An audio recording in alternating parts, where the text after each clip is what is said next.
Parlons humanitaire sans tabou. Institut Quélu. Épisode 3. Localisation de l'aide, chimère ou réalité? N'oublie pas, à grand pouvoir correspond grande responsabilité. L'aide humanitaire doit évoluer. C'est une nécessité et pour le coup, dans notre secteur, pour une fois, on est plutôt d'accord. Et une de ces évolutions nécessaires, c'est la localisation de l'aide. Mais ce terme consacré, qu'est-ce qu'il veut dire exactement? La définition communément acceptée reviendrait à ramener les acteurs locaux au centre du système humanitaire avec un rôle plus important.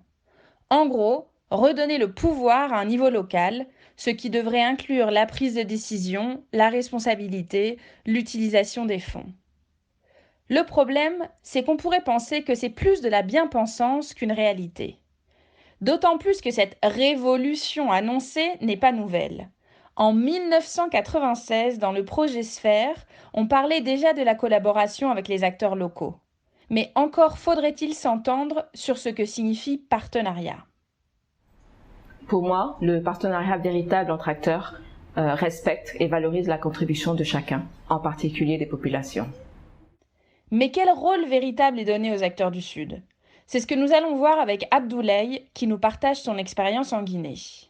Généralement, quand l'aide est concédée et attribuée au pays, ce sont les organisations internationales encore qui accompagnent la mise en œuvre de ce qui est donné, donc de ce que les pays demandeurs reçoivent. Et généralement, derrière, c'est beaucoup de dépenses. Tous les achats qui se font à l'étranger, les acquisitions, des procédures très difficiles, ce qui fait que il y a vraiment une grande part d'instrumentalisation de l'aide. En effet, parfois, cette localisation ressemble plutôt à de la sous-traitance. Des organisations internationales se contentent de sous-traiter des activités aux ONG locales qui n'ont aucun pouvoir décisionnel. De nombreux acteurs critiquent d'ailleurs la complexité et la conditionnalité des procédures mises en place qui empêchent de nombreuses ONG locales d'être les acteurs principaux des financements attribués. Par ailleurs, cette localisation est souvent conditionnée et répond encore une fois aux orientations stratégiques des pays du Nord et non pas de ceux du Sud. En effet, l'aide n'est jamais gratuite. Les États qui reçoivent les aides devront se conformer au cadre stratégique des pays donateurs. Ils doivent élaborer leur plan de développement économique et social qui généralement sont alignés par rapport au cadre stratégique des pays donateurs. Donc déjà, il y a une instrumentalisation à ce niveau car tout pays qui ne répond pas ou qui ne s'aligne pas par rapport aux orientations stratégiques définies par les donateurs ne reçoit rien. Et cette conditionnalité ne s'arrête pas là.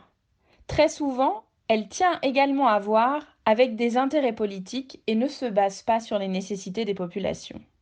L'autre dimension qu'il faut noter par rapport à la localisation de l'aide, c'est que ces États aussi sont astreints à respecter certains principes, par exemple de gouvernance démocratique, d'alternance dans les pays en matière de pouvoir, surtout le pouvoir exécutif. Donc, les pays qui font une bonne application de la gouvernance démocratique sont accompagnés.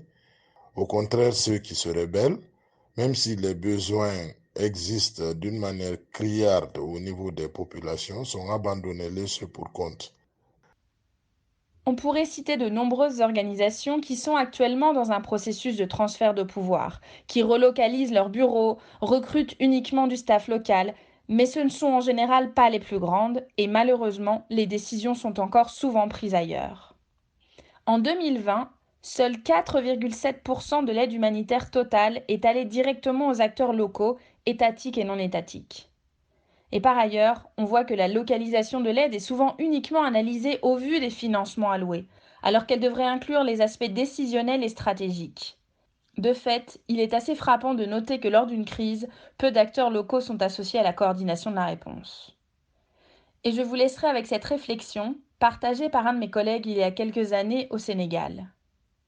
Encore une fois, la localisation et son processus vient des acteurs du Nord. Elle ne reflète pas forcément les capacités ni les aspirations des acteurs du Sud. Merci beaucoup à Abdoulaye pour son précieux témoignage et je vous donne rendez-vous le mois prochain pour de nouveaux épisodes de Sans Tabou.